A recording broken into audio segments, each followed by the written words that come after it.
Chris, your verdict on a 4-1 victory this afternoon?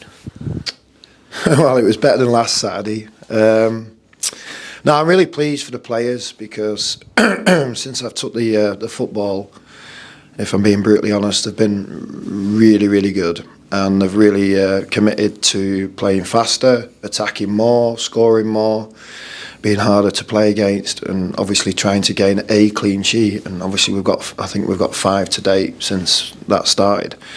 But the character they've shown this week's been excellent since really having a bad day at work last Saturday, and it was a surprise last week because the day was beautiful, the pitch was excellent, and we just didn't get going. So I'm really pleased for the players to respond to that.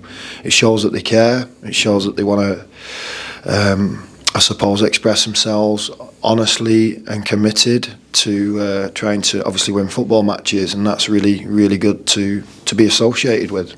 Last week you said you didn't see it, you didn't smell it, you didn't feel it.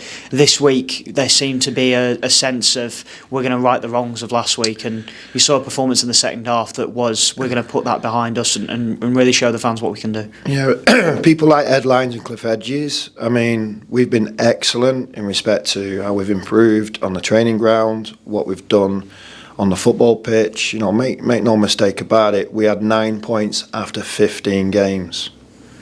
So I think that's, I don't know what it is, that's 33 points in 21. So that's excellent in respect to that difference. So to have a day off last week, it wasn't great, but we did. And to respond to that this week, excellent, because what you don't know when you don't play on that pitch, on a home pitch currently, is so heavy and it's so hard. So to take the lead against obviously Barnet and Solihull and not get more points was disappointing, and to respond to last week is commendable to the players. How much character did it show that we went back to 1-1 and then straight away we were back on the front foot, and we really put them to the sword when we got that second goal, which was good to see after the last few weeks? Yeah, well, we've been working a lot and talking a lot and training a lot. I mean, the lads have trained really hard this week, they've been great, but today wasn't from the eye as exciting as our normal home games, but you've, again, like I've said to you, you've got to appreciate it's very difficult to run quick, sprint fast, change direction when there's no holding under your boot when you're changing direction. It's constantly slipping, so it levels speed. So speed, you know, it was good when I played. I used to love playing on pitches like that because I wasn't quick. But if you are quick, and we have been playing faster, it's harder. So today was more about discipline off the ball, fundamentals, winning your individual battle, understanding their strengths, and their strength is the lad who scored. He was good for his goal, but he had a bit of fortune because I think Theo today saves it. He had a great game today, but it took a nick off somebody's boot and it rolled right in off the post in the corner. But it was more about off the ball discipline, and that was much better in respect of gaining our result, and then the game becomes ours. So our actual goals in terms of quality, well, they're excellent. Going into a really big week for us in terms of the fixtures that we've got, and also in terms of where we might be come the end of the season. Coming into that off the back of a performance and a result like today, going into York on Tuesday, and then essentially the runaway leaders at the top of the division at the end of the week, how important is that for character after last week's disappointment to go back into 2 away fixtures off the back of today? I'll just unravel that one.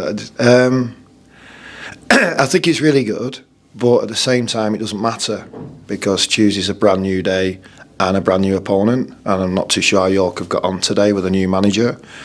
In regards to Chesterfield, they're the standout team of the season, and quite rightly so. You know, they've got the most experienced manager in the league, they've got the most experienced players in the league. I know there'll be, I know Cookie will play it down, but they will be obviously spending some money to make sure they can have them players at that football club. But they're not the biggest spenders, but they are the best team. And I think Dorking beat them earlier on in the day today, so they've had their fingers burnt. So I would imagine that doesn't really help next Saturday for us. So both Tuesday and Saturday are different. They're different games, different context to it, but we've just got to prepare normally, understand York's new strengths under a new management. You know, Conrad, who's been helping me from the academy, I asked him, because we don't have a chief scout, we don't have somebody that can watch an opponent. I asked him today to travel and watch York, because it's important we have live information from that change of strategy that they'll have. And they've talked about a big change in strategy in the papers if you've read the notes. But so it's good that he's gone and watched them. But everything's individual and everything's different, and we've got to make sure we're at our best when we represent Fylde.